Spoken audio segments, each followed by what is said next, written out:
Dear colleagues, ladies and gentlemen, welcome to the next session of the Call to Europe Festival. We started this afternoon with young academics. We followed with a ministerial panel, which just ended. And now I have the pleasure to welcome Professor Adam TOOZE. Adam is professor of Columbia University, where he teaches history, and he also directs the European Institute. He has also taught at Yale University and also the University of Cambridge, and he is known to be an author of massive books, including this one, Crashed, How a Decade of Financial Crisis Changed the World. And he also has already a new book on the market, although without being printed yet. It's titled Shut Down, How COVID Shook the World's Economy. This is going to be out in September.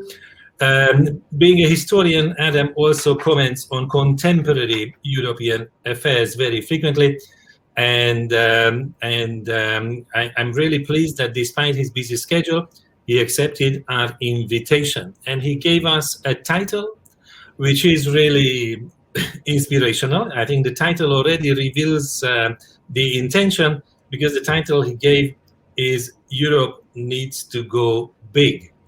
I'm really curious what this title means, what is behind. Adam, the floor is yours. Let's listen to you for about 10 minutes, and then we will interrogate you about why exactly Europe needs to go big. The floor is yours. Thank you, LÁSZLÓ. I hope our connection remains good. I am in an extremely unusual location for a talk, bobbing around on a boat in the Caribbean at this particular moment, but so far the electronic appears to be working just fine. Apologies for the crude title. It's almost embarrassing in its simplicity, but actually, having listened to the last panel, I feel fine about interjecting for half an hour something crude, something about numbers, something about scale, because we have, and Europe has, I believe, and progressive Europe in particular, has got to talk about scale, because size matters. In fact, social democracy in its long intellectual tradition used to have a fancy way of talking about this. It was called the dialectic. Quantity into quality is one of Hegel's 3 laws of the dialectic. And as Friedrich Engels, that great social democrat, once remarked, Hegel's dialectic works particularly well for chemistry. What I want to suggest to you in the next 10 minutes is it works quite well for Europe too.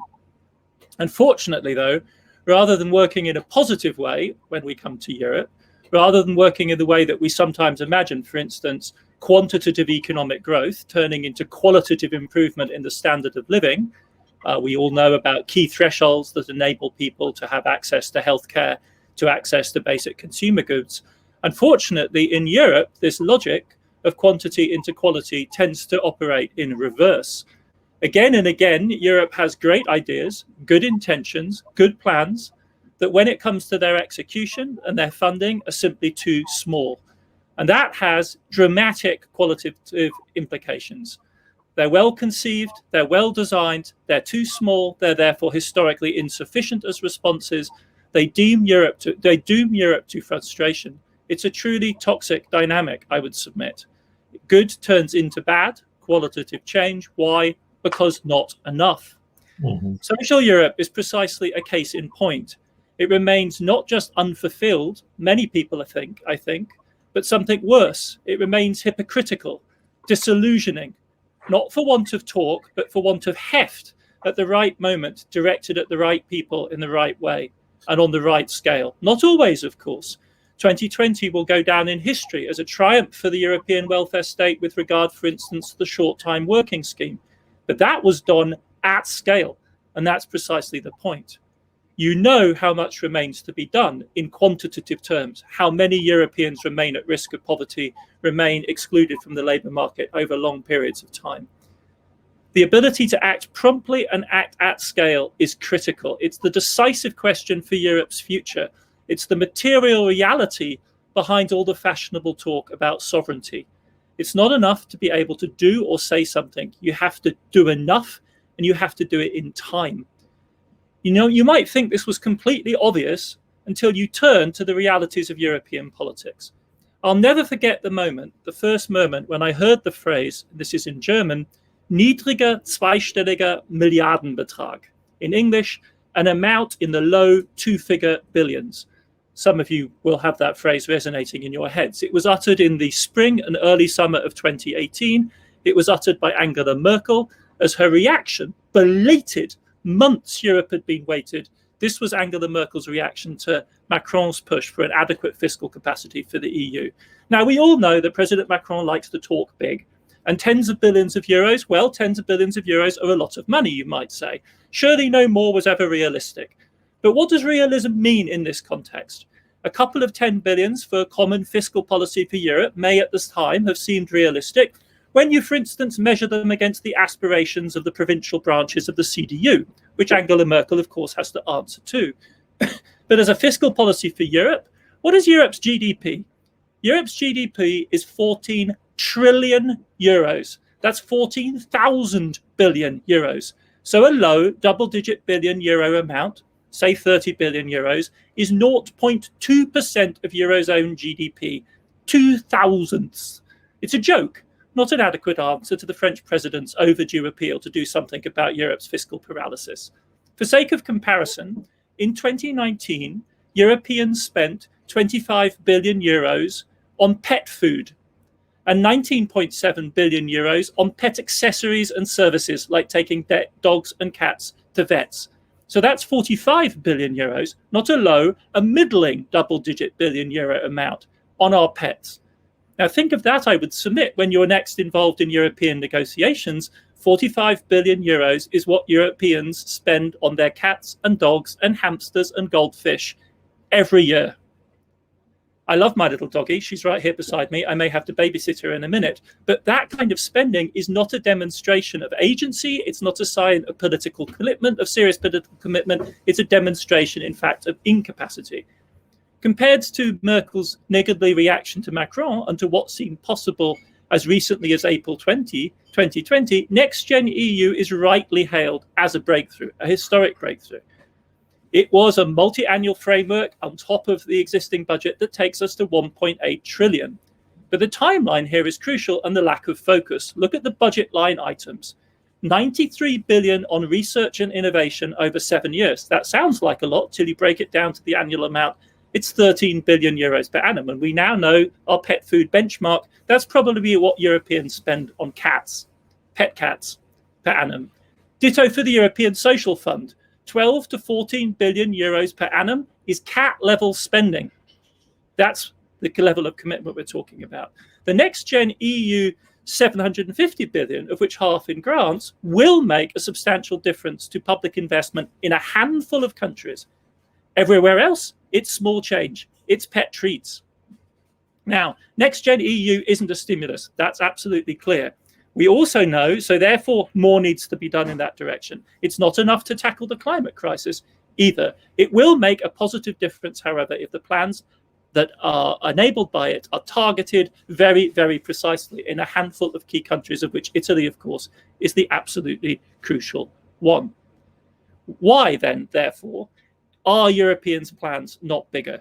Why are they not more adequate? Of course, it's a matter of already large national budgets that no one wants to give up on, but are in fact immobile and hard to redeploy. It's a matter of political conservatism.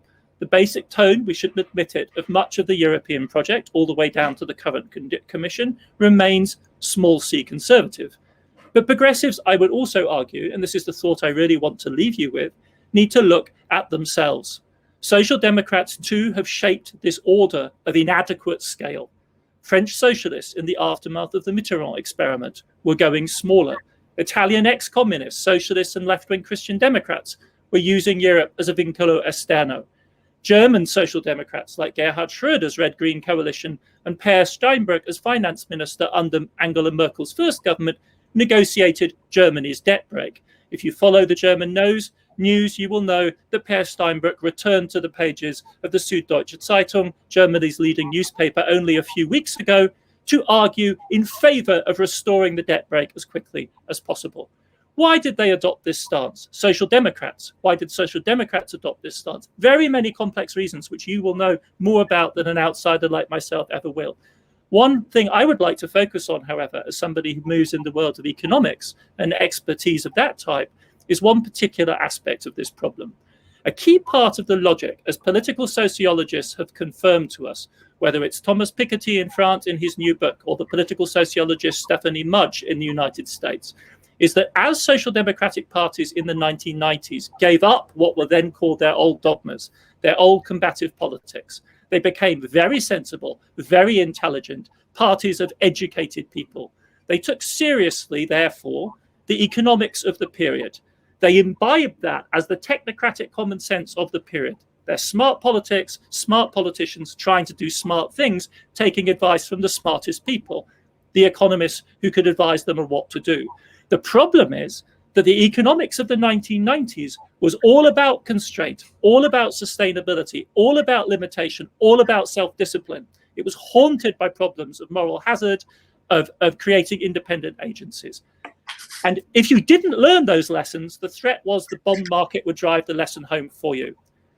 If anything has been good about the last 12 years, this disruptive, disorientating, in many ways savage period, above all for the periphery of Europe, it is that it has destroyed that common sense. The common sense which the smart new leadership of social democracy in the 1990s and 2000s imbibed. Economics itself has been convulsed, especially when it comes to fiscal policy, the parameters of debt sustainability. We now know that fiscal policy works. We may even need to discuss wages policy to drive wages up to generate inflation, because our problem is deflation. We are now wholly convinced that industrial policy is necessary. We may be needing to talk about negative interest rates and promotional credit systems so as to push this along. The striking thing, and this is coming to the conclusion of my talk, is that the most sophisticated agencies in terms of economics, the ones that follow the discussion most closely, the central banks, the ECB, is the most radical agency of economic policy in Europe today. It is acting at scale. It thinks in trillions of euros. It's calling for an active fiscal policy. It's calling for the creation of a common safe assets. It's using unprecedented bond purchases to keep the European economy out of deflation. Now, central bankers are doing this. The question is, what are politicians going to do? Future historians may look back on all of this in the mode of tragedy. It may be that social democracy harnessed itself in the 1990s and the early 2000s to a set of ideas which are in the end not convincing, but it may therefore be too late. But whether it's too late or not, this is where social democracy needs to make its stand now. Because the European response to COVID was adequate, it was at scale, because two things happened. The ECB stepped into its role as a genuinely European central bank, and we scrapped the entire fiscal structure which had been built up since 2011. We got rid of the constraints that were constraining national policy. That is the combination that saved us. We shouldn't kid ourselves, right? NextGenEU was bolted on top, but it's national policy that really did the work, and that was enabled by scrapping the fiscal rules. So the crucial question, the strategic question going forward, and the debate has already started, is what sort of fiscal structure do we have going forward for Europe? And if social democracy can fight one fight and really dig in on this, this is the fight to fight. For heaven's sake, do not permit the reintroduction and the reinstantiation of the rules that prevailed in 2019 and into the spring of 2020. Because if those rules return, they're a recipe for dissent, for conflict within Europe. They're a recipe for deflation, for stagnation. They're a complete veto over any kind of creative social policy, and they will stifle the ability of Europe to respond to the great challenge of the climate crisis ahead. So this, I think, to my mind, is the key battle. It's a battle for scale, and it's a battle for scale enabled by overcoming the old dogmas, which social democracy itself imbibed to a very considerable extent in the years of the 1990s and the early 2000s. Thank you so much, Adam, for this passionate and at the same time very informative talk. And I think there's a good chance that we are going to frame it in gold and prescribe it for all the social democrats, young and old, in Europe, in various countries, because you summed up very well much of the critical issues of current economic policy in the European Union. But I have to do my job as a moderator and ask some questions about the topic. Until I receive some in the chat box, I will ask my own. I think you are absolutely right that when it comes to investment, but especially stabilization, volume and speed are the critical issues. And last year, Europe was not doing very badly, especially in comparison with the previous crisis, because between 2010 and 12, it took about 2 years to find the right direction, just the direction. And now it was about 2 months, so it's much better. Yep. On the other hand, if we want to convince those you listed and who need to be convinced, I agree.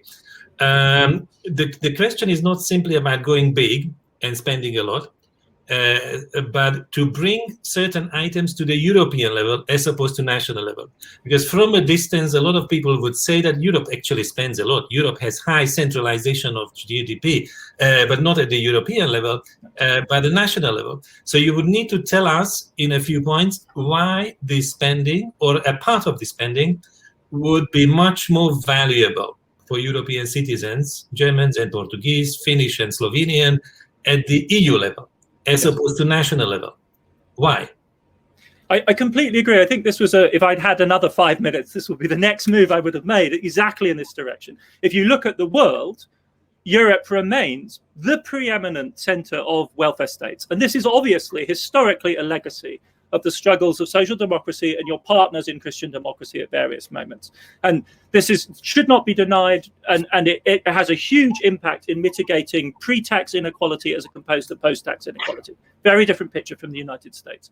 One of the critical issues going forward is where that is located. I completely agree. And part of the problem with building an adequate European response is that so much resource is already committed and so much fiscal stress is, as it were, generated at the national level, such that then it becomes difficult to imagine adding anything on.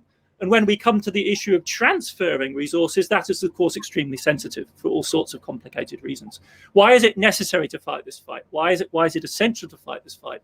Because otherwise, what will happen is divergence within Europe. Mm-hmm.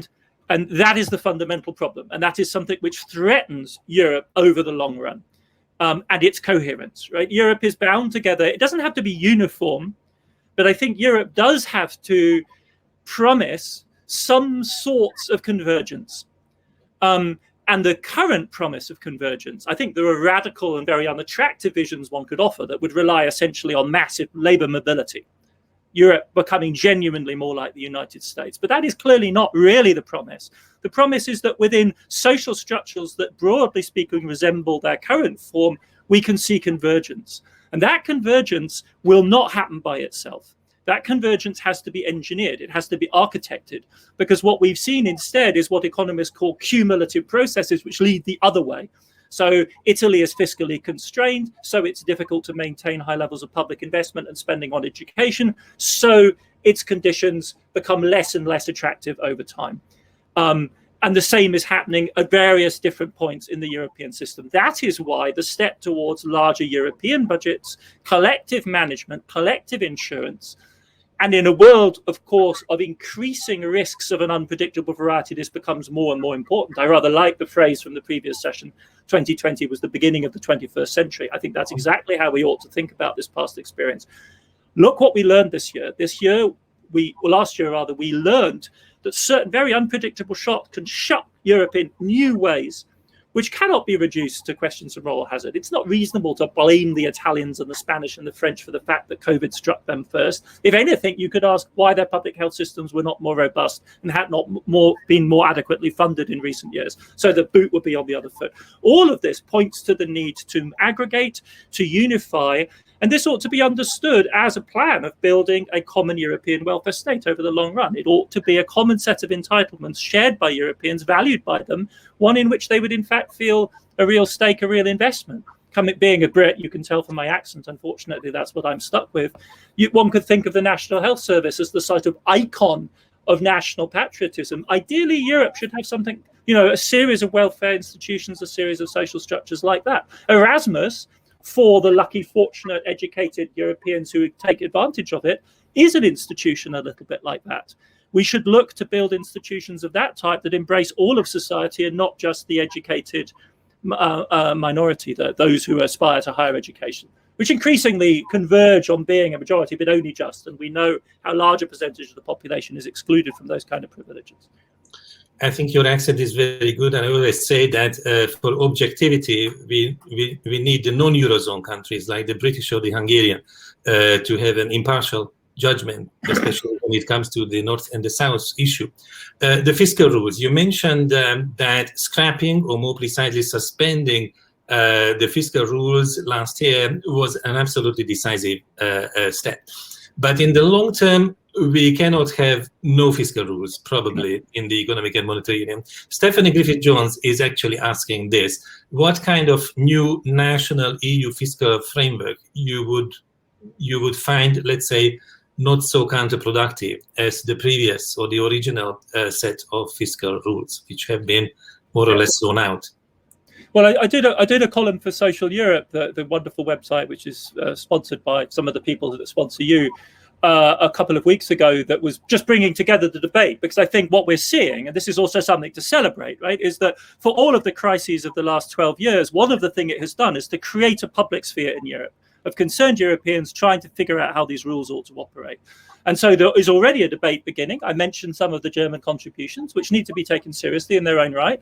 But notably from France, there were two groups anchored by, they have many collaborators, but the two names that people might recognize are Blanchard on the one hand and Pisani-Ferry on the other, who have already launched proposals from the French side as to how one might think about this. The crucial thing is to move away from Maastricht, right? The Maastricht criteria of 3% per annum deficits and 60% of GDP as debt. The debt rule in particular is just dead. It's a historical artifact. For countries, 5 or 6, mainly West European countries, whether we like it or not now, it is simply an obsolete and irrelevant notion. Like Italy is going to be over 150% of GDP. France is between 115 and 120. Belgium is up there as well. Spain, Portugal, Greece, of course, over 200% now as a result of the COVID shock. People have tried to keep that quiet, but it's a truly alarming development on the Greek side. For none of those countries is the 60% rule at all relevant, and the idea that they should try and converge back to 60% at this point would be just totally destructive. I mean, that's a suicidal strategy. So what we need is a serious conversation about the key issues. How do we avoid debt crisis? The only reason we care about these debt to GDP ratios is fairness on the one hand. We don't want people free riding, but the evidence for that has never been strong. That's a fantasy. It's a bogey, man. You look at Italy. Italy doesn't have a high debt to GDP ratio because it's irresponsible in its budgetary management. It runs primary surpluses the whole time. For very much of the period, it has a more tight fiscal budget than Germany. It, in fact, needs space to invest. Set that aside, what we really do need to do is defend European countries against the risk of crisis. Now, much of that can be done from the ECB side. That, of course, is also a highly political issue on which I think progressives should not be afraid to take a stance.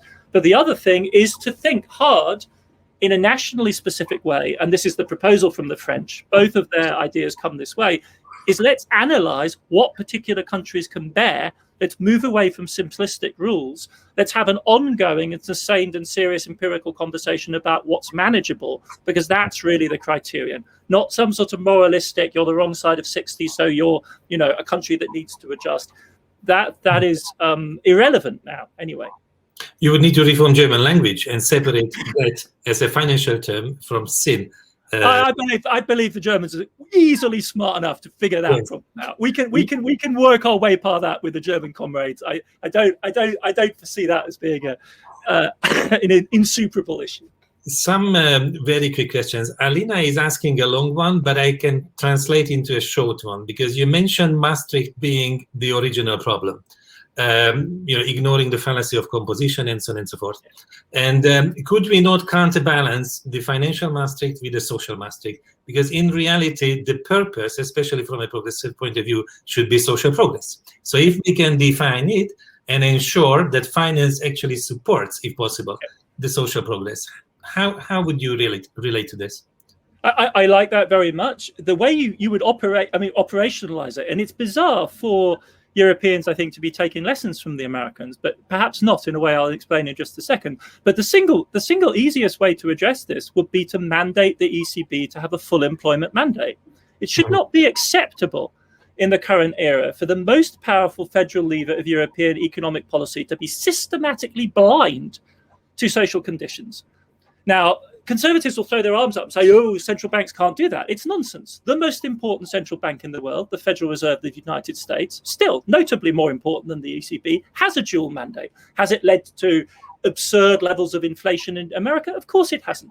Why does it have a dual mandate? Not just because of Keynesianism and because the Americans are more focused on markets. It's a legacy of Coretta Scott King and the late civil rights movement in the United States, which quite correctly identified the fact that labor markets do not operate symmetrically. It is the most precarious, it is the most excluded in society who are last into the labor market and first out. So full employment is a social justice, it's a racial justice agenda issue.